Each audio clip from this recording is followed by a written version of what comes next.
سلام به همه شما دوستان گرامی، وقتتون بخیر. سید مهراز سید سجادی هستم با آموزش مدل سازی نمای کلاسیک در نرم افزار 3D استودیو مکس در خدمتتون هستم. ممنون میشم اگه این نمونه آموزش ها براتون مفید هست به دوستانتون معرفی کنید، از کانال حمایت کنید، لایک و سابسکرایب هم فراموش نشه. بدون فوت وقت بریم سراغ قسمت اول آموزش.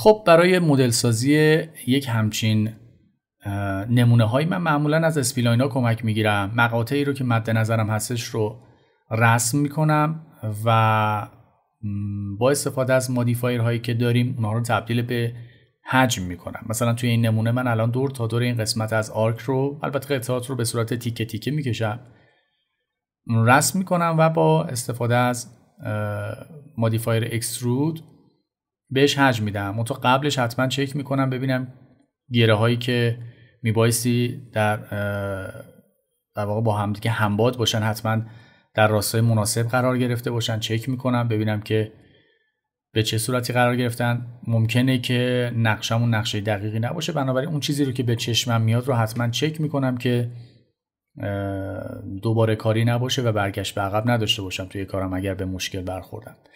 خب اینجا فکر میکنم الان میتونم از اکسترود استفاده بکنم و همونطور که میبینید حجم ما به درستی شکل میگیره. یه عمق فعلا کمی براش در نظر میگیریم، بعداً تصمیم میگیریم که این مقدار به چه صورت باشه. حالا کم هستش و زیاد رو فعلا نمیتونیم بگیم. خب بالا پایین این تیکه ابزار داره. من قسمت پایینی رو، ابزارش رو با استفاده از لاین مجدد شروع میکنم به رسم کردن. همونطور که ملاحظه میکنید ابزار اسنپ هم روشن هست. البته اسنپ هم رو حالت سه‌بعدی قرار گرفته و این خودش میتونه باعث اختلاف عمق بشه توی گره هایی که داریم ایجاد میکنیم که من اینو بعداً اصلاحش میکنم. خب به این صورت و انتهای کار رو میبندم. خب ظاهرش که درسته، اما وقتی از بالا نگاه میکنم میبینم که گره ها همباد نیستن. اینها رو من اصلاح میکنم با استفاده از اسنپ و وقتی که در راستای یک خط قرار گرفتم مطمئن میشم که دستور اکسترود هم به درستی روش کار میکنه. خب یه مقدار میارمش جلوتر این رو نسبت به قسمت بالایی که این اختلاف عمق رو بتونم استفاده بکنم بعداً ازش. البته میتونه این مقادیر همونطور که گفتم تغییر بکنه، ولی خب به زیبایی کار ما قطعاً اضافه خواهد کرد. خب تیکه پایینیشو الان من بخوام درست بکنم همونطور که میبینید، بذارید من لاین رو اینجا انتخاب بکنم.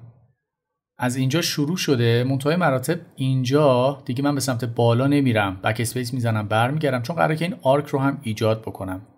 قسمت آرک با قسمت اولی که کشیدم همباد هست، بنابراین من اینجا یه تیکه‌ای رو براش در نظر میگیرم. مثلا آرک باید تو این فاصله رسم بشه و انتهای کار رو میبندمش به این صورت، یعنی با ابزار اسنپ هم که روشن هست روی نقاط مختلف کلیک میکنم و مقطع مورد نظر رو رسم میکنم. باز باید چک بکنم ببینم که گره ها همباد هستن یا نه. ظاهرش که اینجا الان به نظر درسته، اما از بالا مشکل داریم. خب ورتکس رو انتخاب میکنم و اینا همباد میشن.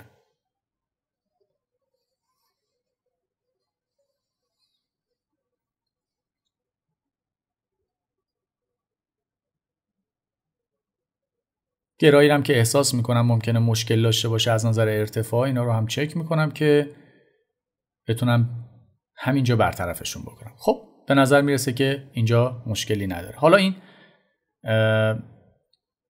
آرک هایی که مربوط به ابزارها هستش رو هم رسم میکنم به این صورت.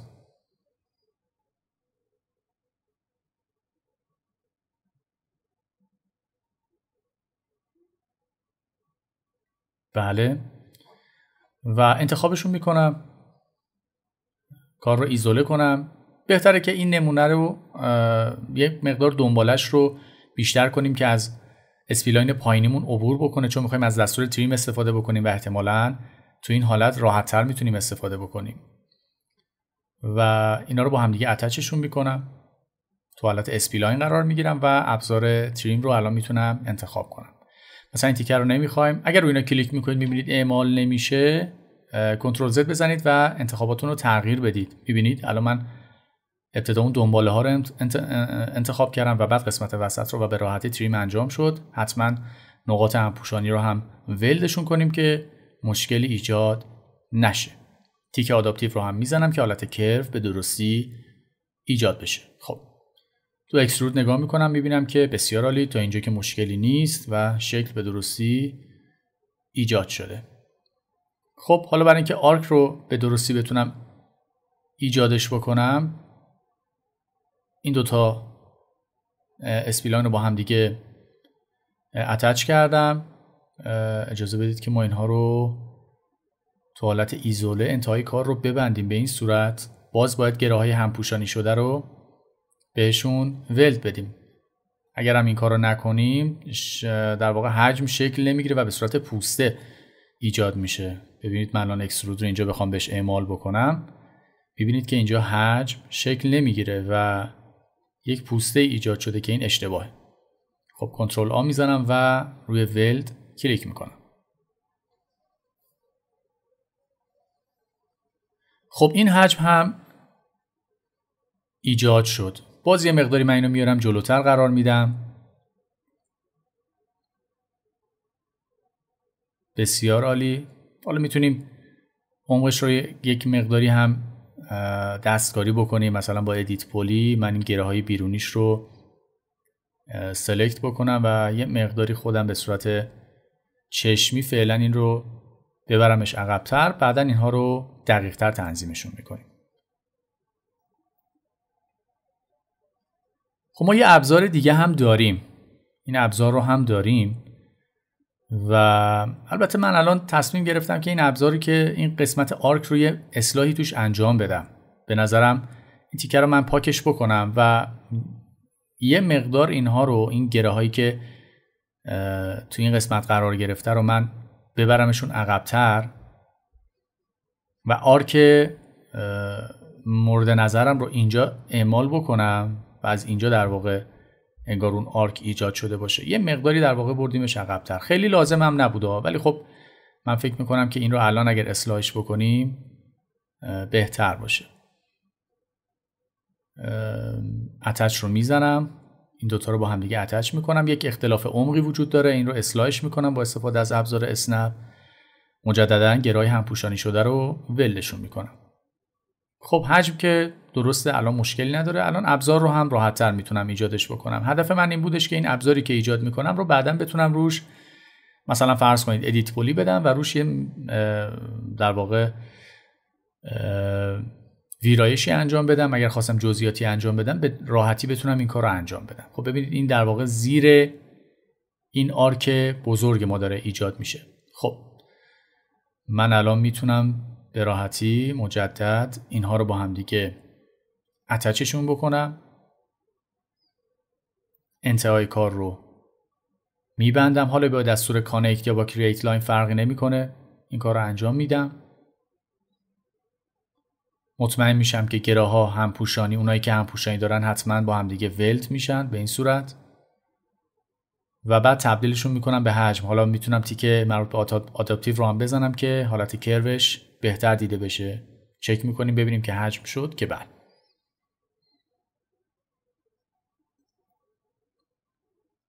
خب اینم بذاریم رو حالت آل که بتونم اینو من سلکتش بکنم و یه مقداری هم جابجاش بکنم. حالا میتونم مثلا تا این گرم بیارمش جلوتر. این کلیت کار ما شدش. اینجا میتونم بهش ادیت پولی بدم و انتهای کار رو به این صورت اصلاحش بکنم.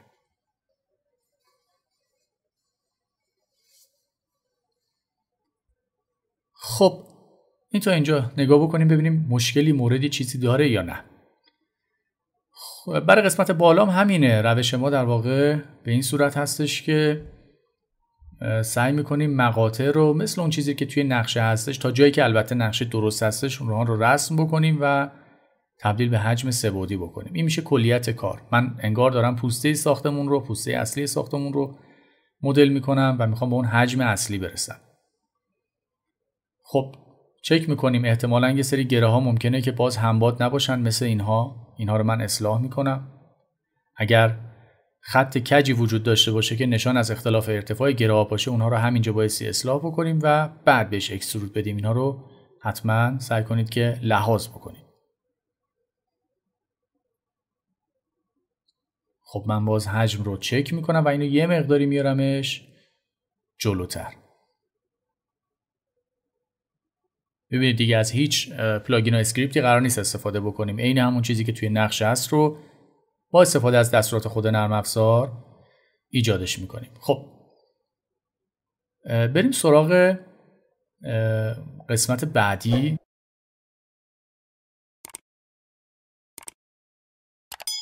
دیوار رو اینجا شروع میکنم به رسم کردن. پنجره ها رو هم به همین صورت جاشون رو مشخص میکنم. از بیرونی ترین نقطهشون میگیرم و سعی میکنم که جای پنجره رو به درستی رسم بکنم. این پنجره آرک داره، خب آرکش هم رسم میکنم و فعلا این یه پنجره رو نگاه بکنیم ببینیم که جاش درست هست. من این رو تبدیل به ادیتیبل اسپلاین میکنم و اتچ میکنم با آرکش. خب سگمنت وسط رو قاعدتا بهش احتیاجی ندارم. این گره ها رو هم میتونم ولشون کنم. سگمنت پایین رو من یه مقدار خودم به صورت دستی بالا میارم که توی در واقع بولین شدن. البته بولین که دستورش رو استفاده نمی کنیم، ولی خب همون اکسترودی که میدیم به نوعی بولین هم توش اعمال میشه. جای پنجره هام رو چک میکنم که درست باشه. این 4 تا پنجره رو و اینم پنجره 4م. فقط احساس میکنم که یک شکستگی تو خط این سمت چپ وجود داره. اینو چون به شک داریم اینو من یک بار دیگه با استفاده از ابزار اسنپ چک میکنم که حتما گره ها همباد باشن.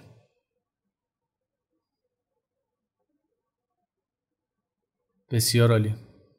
خب من چون کپی هم گرفته بودم فکر میکنم که اینا هم باید همین اتفاق براشون بیفته. پس اینجا رو هم با استفاده از ابزار اسنپ گره هاش رو اصلاح میکنم که بعد دوباره نخوام این کارا رو انجام بدم. خب پنجره ها رو الان من دارم، دیوار رو هم دارم. اگر اینها در امتداد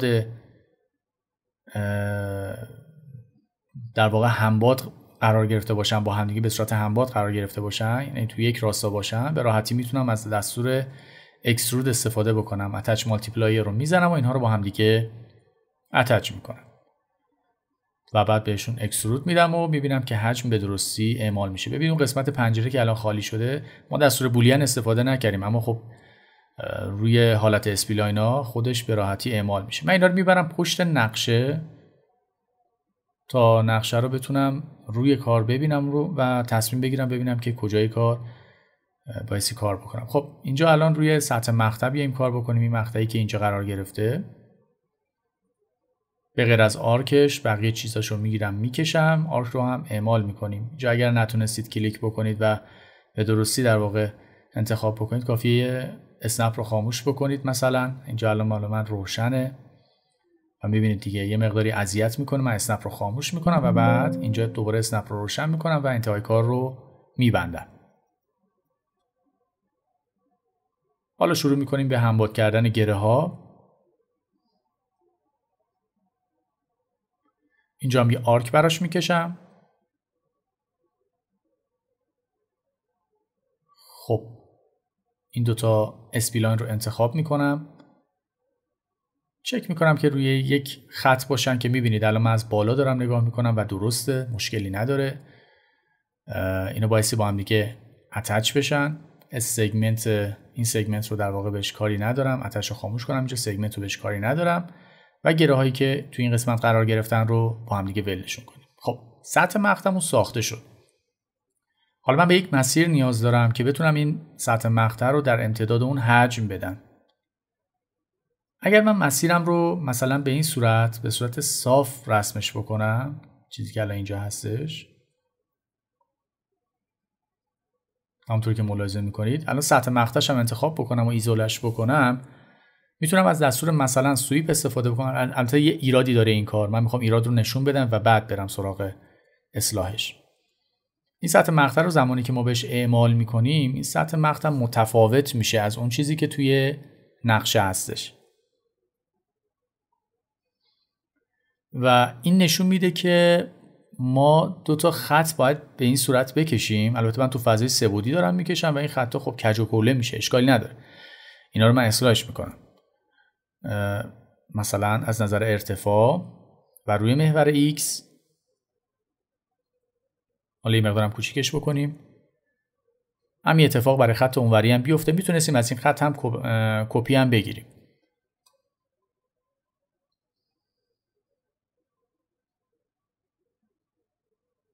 به این صورت روی محور وای هم به همین شکل و اینا باید با هم دیگه اتچ بشن. اتچ، بله. و بعد این اتفاقی افتاد، حتما گره های همپوشانی شده رو حتما ولشون بکنیم. الان ولد انجام نشده قاعدتا که به این صورت نمایش داده میشه. یک بار دیگه من روی ولد کلیک بکنم که مطمئن بشم ولد انجام شده. الان ببینید شکل به درستی ایجاد میشه. خب برای اینکه سایه مشکی رنگ رو نداشته باشم، تیک های مربوط به اسموت رو غیر فعال میکنم و میام روی نمای اصلی و نگاه میکنم بهش. حالا دستور سویپ، پارامترهای سویپ میتونم استفاده بکنم یا به صورت دستی خودم تنظیمش بکنم. ببینید الان این در واقع مقطع به درستی توی جای خودش قرار گرفته. فعلا میتونیم جابجاش بکنیم، یه مقداری بیاریمش جلوتر و بعد تصمیم بگیریم در مورد جاش که ببینیم جاش درست هست یا نه. خب یه ابزارم اینجا داریم. این ابزارم به همون روش بالا درست میکنم. مثلا از اینجا شروع کنیم به کشیدن.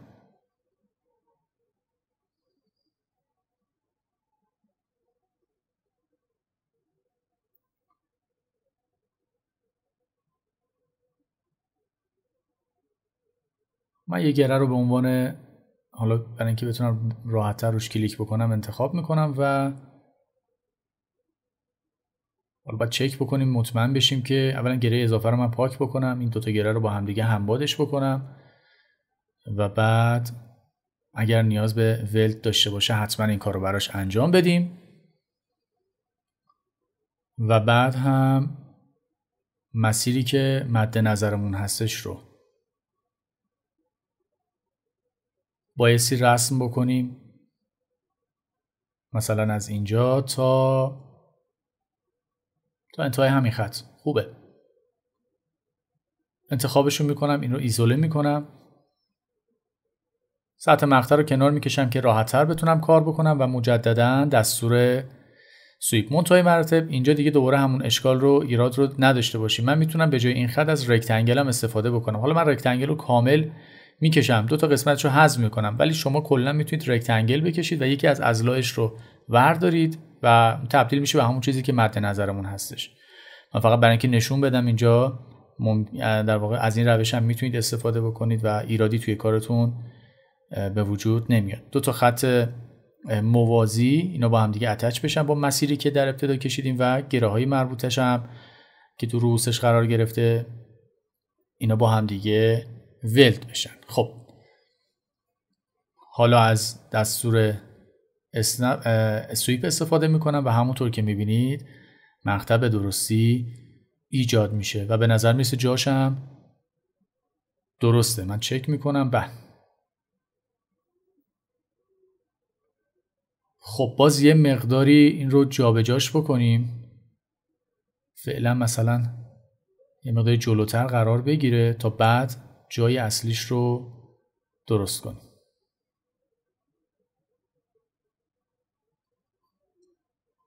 بسیار عالی. خب چک میکنمش که ایرادی نداشته باشه. به نظر میرسه که جاش اینجا باشه درسته.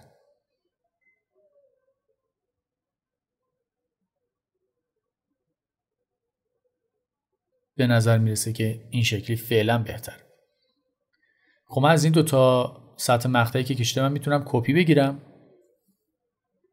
به راحتی این کار رو انجام میدیم. با گرفتن دکمه شیفت کپی میگیرم و تو جای مناسبش قرار میدم.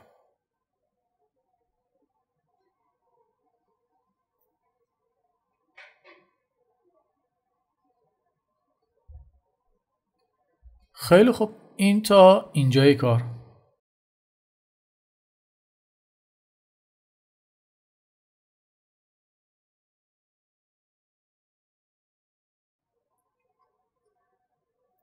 خب حالا میتونیم بریم سراغ قسمت بعدی. ببینید ما اینجا برای این پنجره الان این قسمت آرک بالاییش هم هستش که هنوز نکشیدیم. من فعلا دور پنجره رو با یک رکتنگل براش رسم میکنم. آرکی هم که داره رو براش رسم میکنم. این میشه خود پنجره‌مون. حالا اینجا تو حالت ایزوله دقیق‌تر میتونیم ببینیمش. مثل همون کاری که برای پنجره‌های کوچیک‌تر انجام دادیم همین کارم اینجا انجام میدم. تیکه رو حذف میکنم و اینا رو هم ولشون میکنم. این میشه کلیت خود فریم پنجره که حالا ما اگر برگردیم به راحتی میبینید که در جای خودش درست قرار گرفته و مشکلی هم نداره. منتهای مراتب ما باید این رو از داخل خود این دیوار هم کسرش بکنیم. بنابراین من نیازه که یک فضایی رو بالای دیوار قرار بدم و این فریمی که کشیدیم رو از توی اون بخش کمش بکنیم تا دیوار به درستی، دیوار این تیکم به درستی ایجاد بشه. من برای این کار یه رکتنگل مثلا میکشم به این صورت و حالا جاشو درست میکنیم دیگه. کانورتش بکنیم به ادیتیبل اسپلاین و ورتکساش رو انتخاب بکنم و مثلا مثل اون چیزی که دقیقاً یه حالت قرینه‌ای داشته باشه جای ورتکساش جاشون رو درست قرار میدم. گرارم بهتره که تبدیل به حالت کورنر بکنیم که راحت تر بشه سلکتشون کرد. خب مثلا اینام تا اینجا باشن به این صورت و حالا هدف اینه که این فریمی که ساختیم رو کاری بکنیم که از این دیوار کسر بشه. یعنی اون قسمت رکتنگل خودش بخشی از دیواره. من اینو یه مقدار میارمش به سمت پایین‌تر که باز از دستورایی مثل تریم و اینا راحت‌تر بتونم استفاده بکنم و الان میام و اینا رو با هم دیگه اتچشون میکنم به این راحتی و حالا بهتره که تریم رو انتخاب بکنیم و اون قسمتایی که مد نظرمون هست رو حذفشون بکنیم. یعنی اینجا رو من بهش احتیاج ندارم، این تیکه ها رو که احتیاج ندارم و همه رو حذف میکنم. اینم به همین صورت، اینم به همین صورت. ببینید دیوار کلیتش به این صورت ساخته شد. اینا هم که باید با هم دیگه ولد بشن. خب کلیت دیوار به این صورت ساخته شد. مثل اینکه این ولده هنوز به درستی انجام نشده یا ممکنه اختلاف عمقی باشه. ببینید اختلاف عمقه باعث میشه که ولد انجام نشه. بنابراین یک بار دیگه ولد رو انجام میدم. هر موقع هم که یه همچین حالتی ایجاد شد مطمئن باشید که یک اختلاف عمقی وجود داره و این الان تو اینجا کاملا مشخصه. این پنجره اصلا یه جای دیگه است. همباد میکنم اینا رو با هم دیگه و الان اگر اکسترود رو فعال بکنم میبینید که حجم به درستی شکل گرفته. فقط قسمت بالا یه مقدار مشکل ساز میشه. میبینید دیگه توی آرک بالا قرار گرفته. من نمیخوام اینطوری باشه. اینو من اصلاحش میکنم. یعنی چه جوری؟ یعنی گره های بالاییشو میتونم، البته این دو تا دیوار رو من سلکت بکنم بیارمشون به صورت مجزا روشون کار بکنم. گره های بالاییش رو تو حالت ورتکس قرار بگیرم. اینا رو سلکتشون بکنم و اولا یه مقداری بیاریمشون پایین‌تر. ایرادی ایجاد نمیشه. و بعد هم با استفاده از خب احساس میکنم که یه ذره زیادی هم پایین هستش ولی اصلاحش میکنیم. اینو اشکالی نداره. تا اینجا درست. مجدد به حالت ورتکس برمیگردم و این یه مقداری البته بیاریمش بالاتر فکر میکنم که بهتر باشه. بعد ورتکساشو انتخاب کنیم و از دستوراتی مثل فیلت استفاده میتونیم بکنیم یا حتی میتونیم به صورت دستی اینا رو یه ذره به سمت داخل متمایلشون بکنیم اونم میشه. حالا من اول فیلت رو تست میکنم ببینم نتیجهش خوب میشه یا نه. اگر خوب نشد اصلاحش میکنم، مثلا یه همچین چیزی. و بله این ورتکس ها به هم نزدیک شده دیگه. اینا رو من ولدشون میکنم. قاعدتا این ولد الان جواب نمیده، یه مقدارش رو زیاد میکنم و روی ولد کلیک میکنم که اینا با هم دیگه یکی بشن. به همین صورت برای اینجا این باعث شد الان خط کج بشه، باید حواسمون باشه. یعنی یه مقدار خط کج شد که من اینو اصلاحش میکنم. ببینید با استفاده از دستور اسنپ مشکل رو برطرف میکنم. خب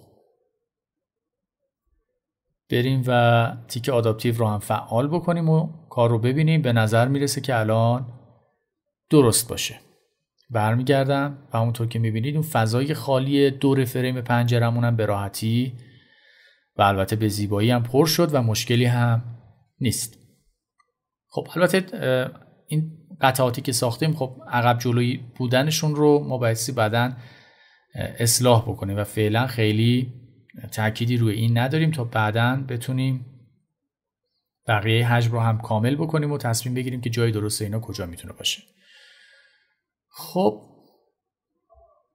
من برای اینکه این مقدار شکلمون درست‌تر نمایش داده بشه پلیگان پشتی هر کدوم از این قطعاتی که طراحی کردیم رو یه مقداری میکشم که و نگاه میکنم ببینم که اینا مشکلی نداشته باشن. یه ادیت پلی هم به این ابزارا بدیم و مثلا این رو هم تا روی محور وای تا اینجا بخوایم بکشیمش.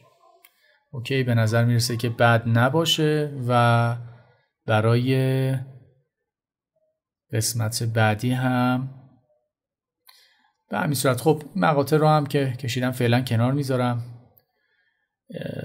توی قسمت بعدی هم حالا بایستی کامل بکنیم. اینم چون سطح مقطعش با اینجا یکی هستش من میتونم از این به راحتی استفاده بکنم دیگه. قبلا یک بار کشیدمش، مشکلی هم ندارم، به راحتی میتونم ازش استفاده بکنم. فقط این قسمت رو بیایم و این خط رو ادامه بدیم و کاملش بکنیم که یه همچین حالتی رو بتونیم ایجاد بکنیم. بسیار عالی. خب توی قسمت بعدی حالا باز مدل رو کاملتر میکنیم و باز پیش میریم و قسمت‌های مختلف کار رو تکمیلش میکنیم.